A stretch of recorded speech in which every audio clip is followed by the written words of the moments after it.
అందరికీ నమస్కారం. నేను డాక్టర్ దేవ్ అండి, మెడికవర్ క్యాన్సర్ ఇన్స్టిట్యూట్లో చీఫ్ మెడికల్ ఆంకాలజిస్ట్ని. ఇవాళ మనం ఒక ముఖ్యమైన అంశం గురించి మాట్లాడుకుందాం. ఈ మధ్య కాలంలో క్యాన్సర్ పేషెంట్స్ ప్రతి ఒక్కరూ పెట్ సిటీ గురించి వినే ఉంటారు. అసలు పెట్ సిటీ ఎందుకు చేస్తారు, దానివల్ల ఉపయోగాలు ఏంటి, పెట్ సిటీకి నార్మల్ సిటీకి డిఫరెన్స్ ఏంటి అనేది మాట్లాడుకుందాం. పెట్ సిటీ అంటే పాజిట్రాన్ ఎమిషన్ టోమోగ్రఫీ, ఎఫ్డిజీ. దాంట్లో different types of pet cities ఉంటాయి. మనం కామన్గా చేసేది ఎఫ్డిజీ పెట్ సిటీ. అంటే దాంట్లో గ్లూకోజ్ అనే ఒక మాలిక్యూల్ అటాచ్ ఉంటుంది అనమాట. Fluoro deoxy glucose PET CT అంటారు.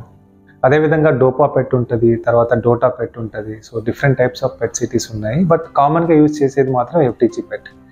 ఈ పెట్ ఎందుకు చేస్తారంటే స్టేజ్ డిటర్మినేషన్ కోసం చేస్తారు. PET CT has a better sensitivity than CT scan.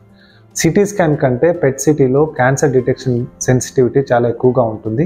Even చిన్న కాయ ఉన్నా, చిన్న కణం ఉన్నా మనము పెట్ సిటీ ద్వారా పికప్ చేసుకునే అవకాశాలు ఉంటాయి. దాని ద్వారా మనకి స్టేజింగ్ తెలుస్తుంది.